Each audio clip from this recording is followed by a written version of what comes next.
Hello everyone and welcome to the channel Rambo Let's Learn classes.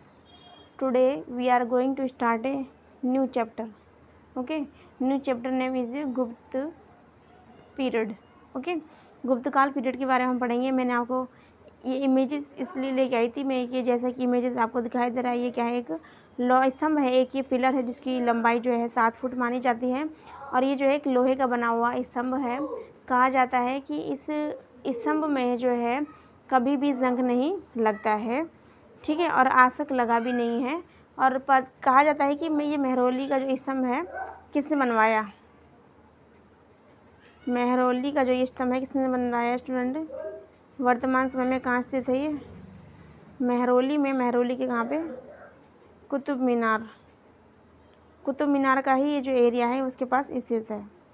ठीक है, तो अब ये क्वेश्चन आता है कि जो लौह स्तंभ है स्टूडेंट किसने बनवाया था. इसको भी एक बार देख लेते हैं. चंद्रगुप्त द्वितीय. चंद्रगुप्त द्वितीय यानी समुद्रगुप्त के जो क्या थे, पुत्र थे, उन्होंने जो है इसको बनवाया था. ठीक है, तो आगे क्वेश्चन को डिस्कस करेंगे, उसको समझेंगे. एक बार दोबारा से समझा देती हूँ. मेहरौली में बना हुआ ये लौह स्तंभ ये जो है कुतुब मीनार के एरिया में ही स्थित है. मतलब कुतुब मीनार की ये बाउंड्री है और इसके पास में ही कुतुब मीनार स्थित है. ठीक है, उस एरिया में ही स्थित है जिसे कहा जाता है लौह स्तंभ. और इस लौह स्तंभ को किसने बनवाया, तो इस लौह स्तंभ को बनवाया है चंद्रगुप्त द्वितीय ने, जिनको विक्रमादित्य की उपाधि भी दी गई थी जब इन्होंने शकों को पराजित किया था. ठीक है, इसके साथ साथ बात की जाए किसके बारे में, लौह स्तंभ के बारे में. तो लौह स्तंभ का फीचर्स है कि इसमें आज तक जंग नहीं लगा. जबकि कहा जाता है कि पानी में जो है या फिर बारिश जिस जगह पर होती है थोड़ा सा भी लोहा अगर वहाँ पड़ा तो जंग लग जाता है. लेकिन इस लौह स्तंभ का जो फीचर्स है वो ये है, आज तक इसमें जंग जो है नहीं लगा. दूसरी बात बताई जाए इसके फीचर्स की, तो ये जो है 7 इसकी फुट बताई जाती है लंबाई इसकी. और कुछ मन्नत वगैरह का भी मानने का भी यहाँ पे कुछ प्रोसेस है कि जो कोई भी हाथ से इसको छू लेगा तो उसकी मन्नत कुछ पूरी जाएगी. इस तरीके से भी कुछ माना जाता है. ठीक है, तो आगे चलते हैं, क्वेश्चन को समझते हैं. ये जो टॉपिक था ये इससे लौह स्तंभ से रिलेटेड ये मैंने आपको यहाँ पे डिस्कस करवा दिया. आगे चलेंगे, क्वेश्चन को समझेंगे. चलिए चलते हैं क्वेश्चन पे. देखिए, ये यहाँ पर पर्पस था मेरा था आपको ये चीज़ दिखाने का, जिससे कि आपके माइंड में ये चीज़ स्टेबल हो जाए.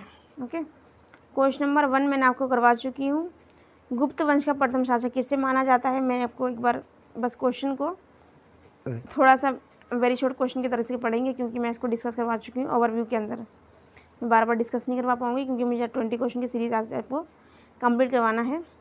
गुप्त वंश का जो है प्रथम शासक किसे माना गया है, तो श्रीगुप्त को माना गया है. ओके, आइए, श्रीगुप्त को जो है चंद्रगुप्त क्या बोलते हैं, गुप्त वंश का जो प्रथम शासक किसे माना गया, श्रीगुप्त को माना गया है. एक बार देख लेंगे एक्सप्लेनेशन में क्या दिया हुआ है. गुप्त वंश की जो स्थापना 275 ईस्वी में महाराज श्रीगुप्त के द्वारा हुई थी. किसके द्वारा, महाराज श्रीगुप्त के द्वारा हुई थी, मैंने बताया आपको. इसके साथ साथ मैंने क्या बताया कि ये जो था चंद्रगुप्त प्रथम तो जो था शक्तिशाली सम्राट था, जिसने 319 से जो है 334 तक जो शासन किया. और 319 में ही इसने क्या चलाया था, वो चलाया था क्या बोलते हैं अपनी क्या बोलते हैं कैलेंडर चलाया था 319 में, जिसका नाम था गुप्त संवत. 319 में अपना कैलेंडर चलाया था, जिसको बोला था क्या था, गुप्त संवत बोला गया था. और अपनी महत्ता को सूचित करने के लिए उन्होंने अपने पूर्वजों के विपरीत महाधिराज की उपाधि धारण की थी. और श्रीगुप्त के जो थे ये क्या थे, पोते थे. और उनके दादा जो थे किसके, चंद्रगुप्त प्रथम के. श्रीगुप्त ने जो उपाधि धारण की थी वो कौन सी उपाधि थी, महाराज की थी. लिच्छवियों का सहयोग प्राप्त करने के लिए लिच्छवियों की जो बेटी थी कुमारी क्या बोलते हैं पुत्री जो थी, उनका नाम था कुमार देवी के साथ में चंद्रगुप्त प्रथम ने विवाह किया और अपने साम्राज्य को विस्तृत रूप प्रदान किया. समुद्रगुप्त के प्रयाग अभिलेख में उसे लिच्छवी दौहित्र कहा गया, यानी कि लिच्छवी कन्या से उत्पन्न पुत्र. किसको कहा गया, चंद्रगुप्त प्रथम को कहा गया. वायु पुराण में नारद स्मृति से गुप्त युग की महत्वपूर्ण सूचनाएं प्राप्त होती हैं. वायु पुराण और नारद स्मृति से जो स्टूडेंट गुप्त युग की जो है महत्वपूर्ण सूचनाएं प्राप्त होती हैं. क्वेश्चन नंबर बी में सेकंड क्वेश्चन में क्या लिखा हुआ है, महाधिराज की उपाधि किसने धारण की. तो अभी हमने किसके बारे में पढ़ा, अभी हमने पढ़ा था महाधिराज की उपाधि, जैसे कि आपको एक्सप्लेनेशन में नजर आ रहा है. तो ज़्यादा डिस्कस ना करते हुए क्वेश्चन नंबर सेकंड पे चलेंगे और उसके बाद पढ़ेंगे, समझेंगे इसके डायरेक्ट आंसर को, जैसे वेरी शॉर्ट क्वेश्चन को आंसर को पढ़ते हैं। तो महाराज धीराज की जो उपाधि धारण की थी वो किसने की थी? चंद्रगुप्त प्रथम ने। और हमने पढ़ा था श्रीगुप्त ने कौन सी उपाधि धारण की थी? महाराज, यानी कि चंद्रगुप्त के प्रथम के जो दादा थे उन्होंने महाराज की उपाधि धारण की थी। एक्सप्लेनेशन को देख लेंगे एक बार। गुप्त वंश का वास्तविक संस्थापक जो था चंद्रगुप्त प्रथम था। अपनी महत्ता सूचित करने के लिए अपने पूर्वजों के विरुद्ध महाराज धीराज की उसने उपाधि धारण की थी। गुप्त संवत की जो शुरुआत मानी जाती है किसके द्वारा मानी जाती है? चंद्रगुप्त प्रथम के द्वारा, और 319 में मानी जाती है। ठीक है, गुप्त संवत और शक संवत के बीच में लगभग 241 वर्षों का जो है अंतर माना जाता है। और जो शक संवत जो है स्टूडेंट, वो कब माना जाता है? शक संवत की स्टार्टिंग मानी जाती है 78 ईसा पूर्व। कब स्टूडेंट? 78 ईस्वी मानी जाती है शक संवत। किसके बारे में माना जाता है? शक संवत की स्टार्टिंग मानी जाती है। शक संवत को जो स्टार्ट करवाया था स्टूडेंट, किसने करवाया था? शक संवत को जो कुषाण शासक थे, कुषाण वंश के जो शासक थे स्टूडेंट, कौन थे? कुषाण वंश के शासक कनिष्क ने जो है इसको क्या करवाया था? 78 ईस्वा पूर्व शक संवत को स्टार्ट करवाया था। ओके, आगे लिखा हुआ चंद्रगुप्त प्रथम के सिक्कों के मुख्य भाग पर कुमार देव की आकृति उनके नामों के साथ अंकित है।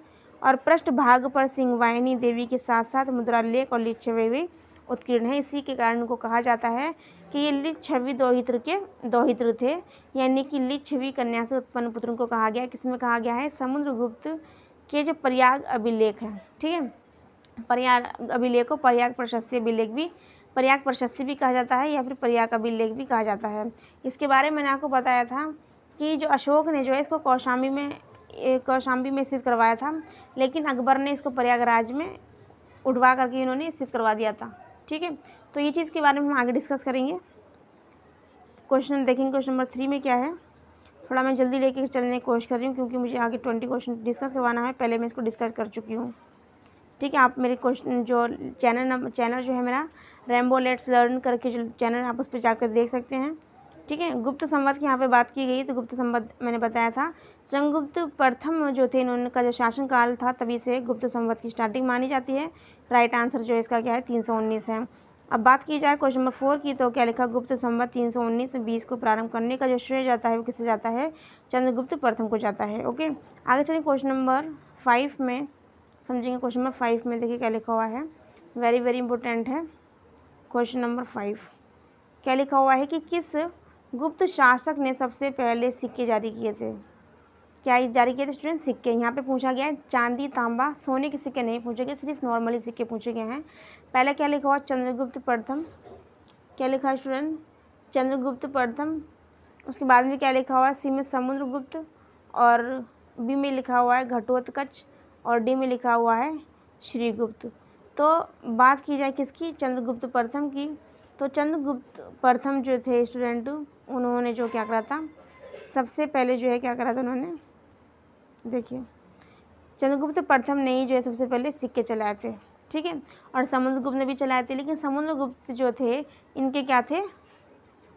पोते थे। चंद्रगुप्त प्रथम के क्या थे? पोते नहीं बल्कि बेटे थे। चंद्रगुप्त प्रथम के समुद्रगुप्त क्या थे? बेटे थे। और समुद्रगुप्त ने भी क्या चलाए थे? सिक्के चलाए थे, लेकिन यहाँ पे पूछा गया है सर्वप्रथम की कंडीशन में क्या आएगा? चंद्रगुप्त प्रथम। एक्सप्लेनेशन को समझते हैं एक बार। देखिए, गुप्त शासकों में चंद्रगुप्त प्रथम द्वारा सर्वप्रथम सिक्के जारी किए गए थे।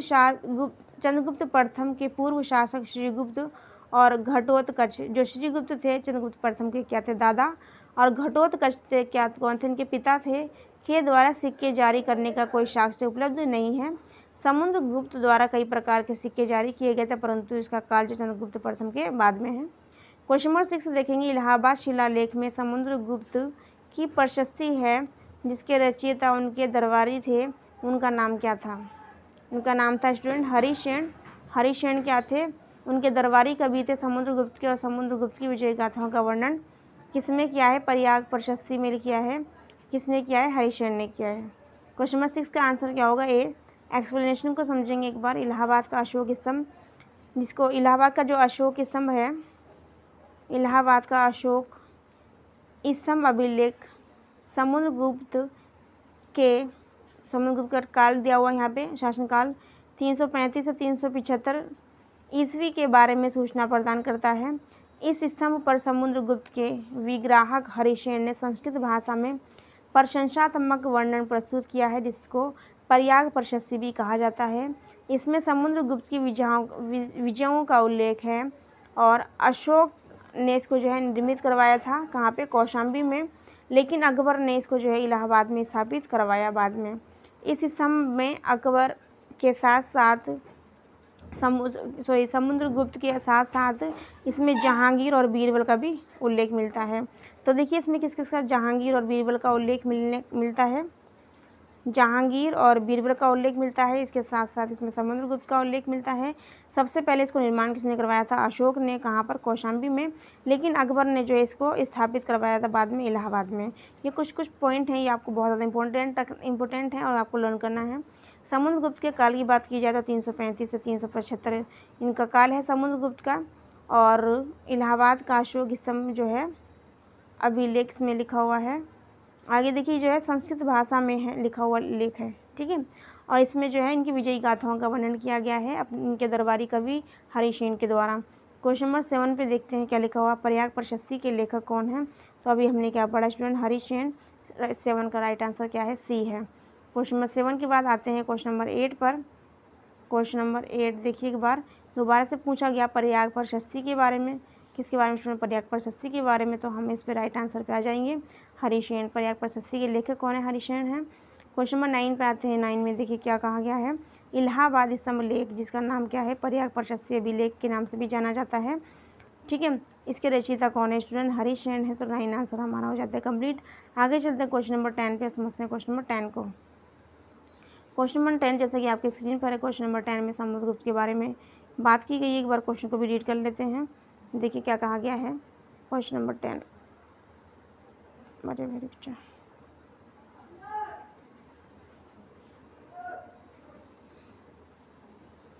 क्वेश्चन नंबर 10 में क्या कहा गया? भारत का नेपोलियन किसे कहा जाता है? क्या कहा गया? भारत का नेपोलियन किसे कहा जाता है? पहले क्या लिखा हुआ? समुद्रगुप्त। बी में लिखा हुआ चंद्रगुप्त द्वितीय को। सी में लिखा है स्कंदगुप्त को। डी में लिखा हुआ है कुमारगुप्त को। तो बात की जाए भारत के नेपोलियन की, तो भारत का नेपोलियन किसे कहा गया था और किसने कहा था? ये क्वेश्चन वेरी इंपॉर्टेंट, एग्जाम में ज़्यादातर पूछा जाता है। यदि आप चाहें तो प्रीवियस क्वेश्चन पेपर को भी उठा करके देख सकते हैं। भारत के नेपोलियन की यहाँ बात की गई, तो भारत के नेपोलियन की बात की गई तो राइट आंसर है समुद्रगुप्त को भारत का नेपोलियन कहा जाता है। अभी भारत का नेपोलियन किसने और क्यों कहा था, तो इसकी एक्सप्लेनेशन के द्वारा समझेंगे। समुद्रगुप्त जो है गुप्त वंश का महान शासक था, वह कभी भी पराजित नहीं हुआ था। और बात की जाए समुद्रगुप्त द्वितीय चंद्रगुप्त प्रथम का क्या था? पुत्र था, कभी पराजित नहीं हुआ, उसको किसी ने हराया नहीं था।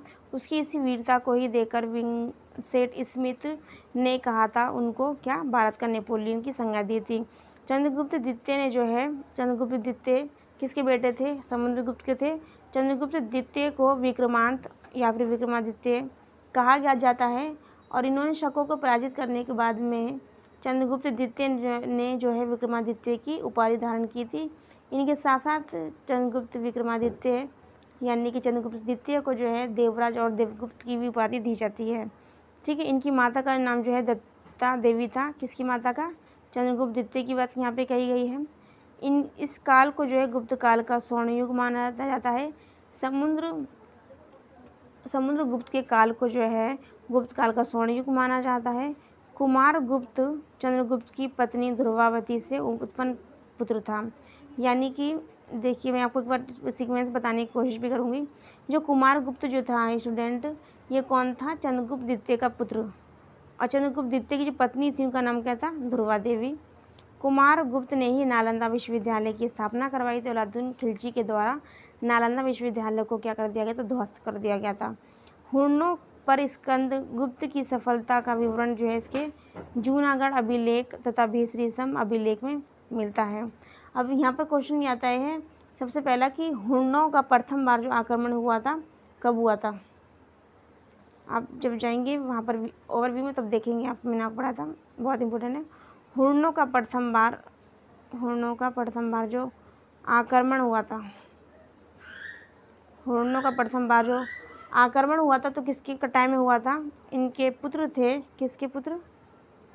स्कंदगुप्त के जो पिता थे कुमारगुप्त और एक इसके पुत्र थे चंद्रगुप्त द्वितीय के पुत्र थे। तो हुरणों का प्रथम आक्रमण जो हुआ था कुमारगुप्त के समय में हुआ था, लेकिन इसको हैंडल किसने किया था? हुरणों को पराजित किसने किया था? हुरणों को किसने हराया था?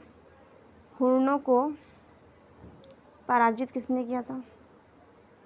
हुरणों को पराजित स्टूडेंट किसने किया था? तो हुरणों को पराजित की यदि बात की जाएगी तो हुरणों को पराजित किया था स्कंदगुप्त ने। स्कंदगुप्त स्टूडेंट कौन? यानी कि कुमारगुप्त के कौन थे? ये बेटे थे, ठीक है। और कुमारगुप्त के जो स्टूडेंट पिता जो थे वो कौन थे? चंद्रगुप्त द्वितीय। चंद्रगुप्त द्वितीय के जो बेटे थे वो थे कुमारगुप्त, कुमारगुप्त के जो बेटे थे स्कंदगुप्त, ठीक है। एक बार दोबारा से समझ लेंगे।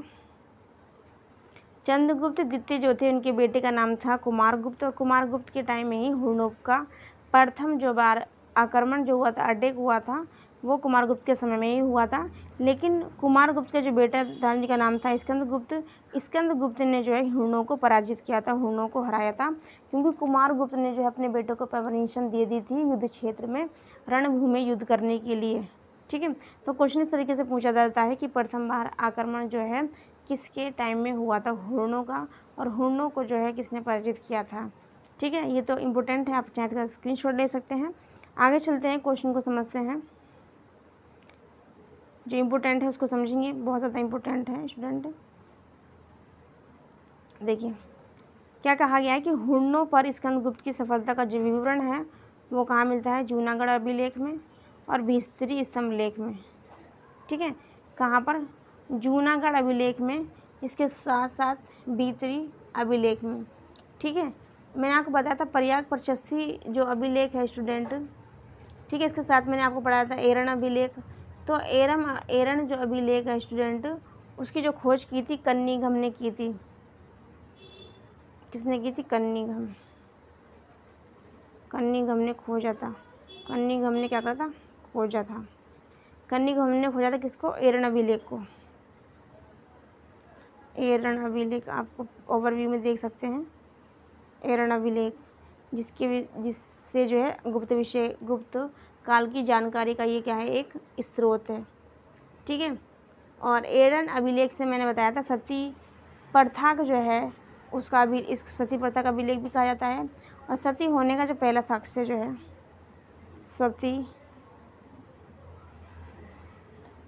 सती होने का पहला साक्ष्य, सती होने का पहला जो है, सती होने का पहला साक्ष्य जो है वो कहाँ से मिला था? एरन अभिलेख से ही मिला था, ठीक है। तो एरन अभिलेख को किसने खोजा था? कन्नीघम ने खोजा था। एरन अभिलेख में जो है सती होने के सबसे पहले ही साक्ष्य मिले थे, ठीक है। आते हैं क्वेश्चन नंबर 11 पर, देखते हैं क्वेश्चन नंबर 11 को। देखिए क्वेश्चन नंबर 11 में देखिए क्या कहा गया है। भारत में नेपोलियन किसकी उपाधि थी? तो इसमें ज़्यादा कुछ सोचने की ज़रूरत नहीं है। तो समुद्रगुप्त को जो है क्या कहा गया था? समुद्रगुप्त को कहा गया था भारत का नेपोलियन। देखिए एक बार, भारत का नेपोलियन किसे गया था? समुद्रगुप्त को। समुद्रगुप्त को क्या कहा गया? भारत का नेपोलियन कहा गया, जैसे कि अभी हमने पढ़ा एक्सप्लेनेशन में। तो राइट आंसर 11 का क्या होगा स्टूडेंट? सी होगा।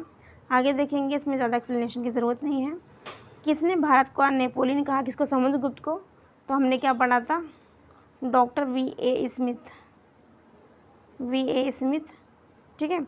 आगे चलते हैं क्वेश्चन नंबर 13 पर। भारत का नेपोलियन किसे कहा जाता है? तो राइट आंसर आपको नज़र आ रहा है 13A, समुद्रगुप्त को कहा जाता है। एक्सप्लेनेशन चलेंगे क्वेश्चन नंबर 13 की। एक्सप्लेनेशन वेरी वेरी इंपॉर्टेंट है, ये जो है वेरी वेरी इंपॉर्टेंट है। देखिए एक बार क्वेश्चन नंबर 13 देखिए। चंद्रगुप्त प्रथम के बाद उसका जो पुत्र था जिसका नाम क्या था? समुद्रगुप्त, जिसका टाइम पीरियड बताया जाता है 335 से 375 ईस्वी तक मनाया जाता है, ठीक है। इनके समय में गुप्त साम्राज्य का जो है सर्वाधिक विस्तार हुआ।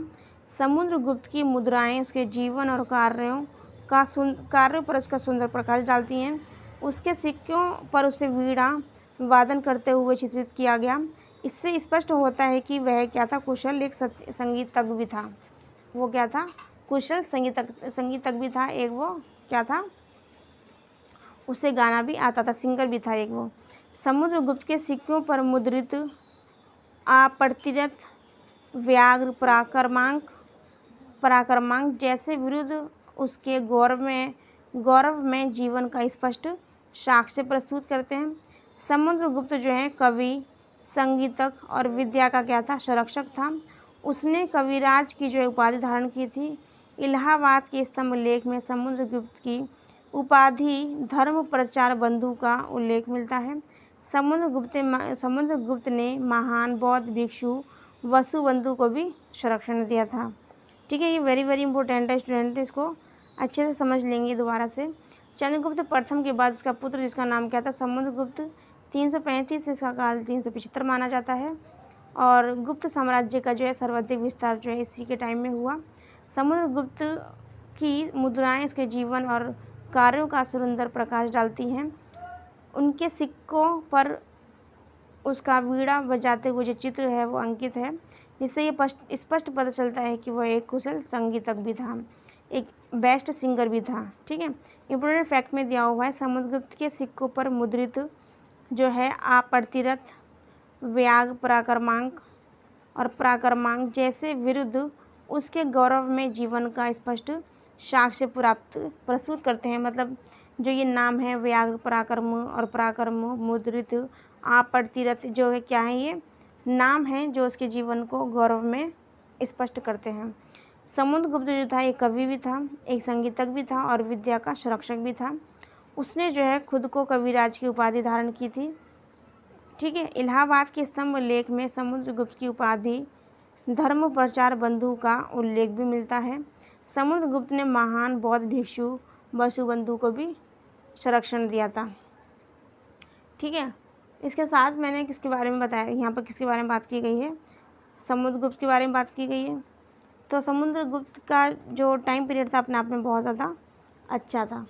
ठीक है, और समुद्रगुप्त की विजयी गाथाओं का जो उल्लेख है, इनकी विजयी गाथा का उल्लेख हमने अभी पढ़ा था, किसके द्वारा, किसमें पढ़ा था, पर्याग प्रशस्ति में हमने पढ़ा भी। और पर्याग प्रशस्ति जो है वो समुद्रगुप्त के जो दरबारी कवि थे हरिसेन के द्वारा लिखित है। ठीक है, पर्याग प्रशस्ति में किसके बारे में जिक्र किया गया है, समुद्रगुप्त की विजयी गाथाओं के बारे में, जिसका नाम है पर्याग प्रशस्ति। और पर्याग प्रशस्ति जो स्टूडेंट है इसको जो अशोक ने बनवाया था, कहाँ, कौशाम्बी में। लेकिन अकबर ने जो है, अभी हमने पढ़ा था, अकबर ने इसको क्या करा था, अकबर ने जो है इसको उठा करके कहाँ पर रख दिया था, प्रयागराज में। इसी के कारण इसका नाम क्या रख दिया गया, पर्याग प्रशस्ति। ठीक है, आगे चलो क्वेश्चन नंबर 15 को देखेंगे। क्वेश्चन नंबर 15 में क्या कहा गया है। ठीक है, देखिए क्वेश्चन नंबर 15 में, प्रथम गुप्त शासक जिसने परम भागवत की उपाधि धारण की, ये पता नहीं कहाँ से आया था वाइट कलर। प्रथम गुप्त शासक जिसने परम भागवत की उपाधि धारण की वह कौन था। पहले क्या लिखा हुआ, श्रीगुप्त, बी में लिखा हुआ चंद्रगुप्त द्वितीय, सी में लिखा हुआ है कुमारगुप्त और डी में क्या लिखा, समुद्रगुप्त। तो परम भागवत की जो उपाधि धारण की थी वो किसने की थी, का नाम स्टूडेंट क्या है, चंद्रगुप्त द्वितीय। क्या नाम है, चंद्रगुप्त द्वितीय है। इनका शासन काल की यदि बात की जाए तो कितना माना जाता है, 375 से 415 माना जाता है। ठीक है, 375 से 415 चंद्रगुप्त द्वितीय का जो है टाइम पीरियड माना जाता है। तो 15 का राइट आंसर स्टूडेंट बी होगा। एक्सप्लेनेशन को समझ लेते हैं एक बार। चंद्रगुप्त द्वितीय, जिनको विक्रमादित्य भी कहा जाता है, इन्होंने जब शकों को जो है हराया था और चांदी के सिक्के चलाए थे, तब इनको कहा जाता था विक्रमादित्य। इन्होंने विक्रमादित्य की जो उपाधि धारण की थी, किसने, चंद्रगुप्त द्वितीय ने। चंद्रगुप्त द्वितीय विक्रमादित्य वह प्रथम गुप्त शासक था जिसने परम भागवत की उपाधि धारण की थी। मेहरौली लेख के अनुसार उसने विष्णु पद पर्वत पर विष्णु ध्वज की स्थापना कराई थी। ठीक है, तो क्वेश्चन नंबर 15 का क्या है स्टूडेंट? बी। ओके, आगे चलते हैं। यहाँ पर क्वेश्चन नंबर 16 में देखिए एक बार क्या कहा गया है। क्वेश्चन नंबर 16 आपकी स्क्रीन पर है। निम्नलिखित में से किस राजा को देवराज नाम से भी जाना जाता है? मैंने आपको बताया था देवराज और देवगुप्त। देवराज, देवगुप्त, ठीक है। इसके साथ साथ इनका नाम कहीं कहीं पर जो है क्या भी है? देवश्री। क्या स्टूडेंट? कहीं पर इनका नाम जो है क्या है? देवश्री भी है। देखिए एक बार, इनका कहीं कहीं पर जो नाम जो है वो क्या है? देवश्री भी है। तो वो कौन है?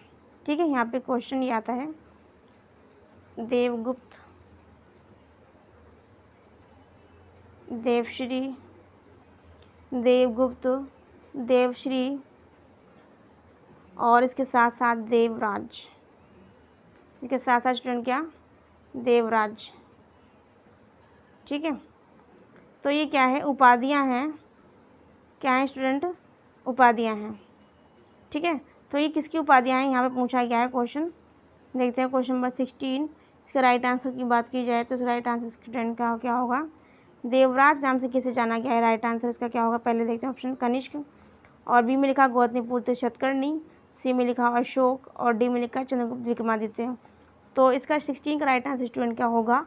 बताइए। इसका राइट आंसर होगा चंद्रगुप्त विक्रमादित्य, जिनको कहा जाता था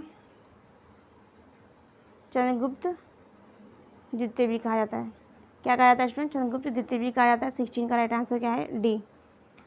ठीक है, आगे देखेंगे क्वेश्चन नंबर 17। क्वेश्चन नंबर 17 देखिए। क्वेश्चन नंबर 17 आपकी स्क्रीन पर है। क्वेश्चन नंबर 17 में क्या कहा गया है? निम्न में से किस शासक का अन्य नाम क्या है? देवराज। तो मैंने भी आपको बताया, क्या नाम लिखा वहाँ पे? देवराज। तो पहले लिखा हुआ चंद्रगुप्त मौर्य, बी में लिखा अशोक और सी में लिखा चंद्रगुप्त द्वितीय। इनकी उपाधि विक्रमादित्य की थी और डी में लिखा हुआ कनिष्क। तो मैंने अभी आपको पढ़ाया। ठीक है, तो इस वीडियो को यहीं पे करते हैं हम फिनिश। नेक्स्ट वीडियो मिलते हैं। जब तक के लिए आप देखते रहिए प्रीवियस वीडियो को। Thank you for watching. Take care and bye bye.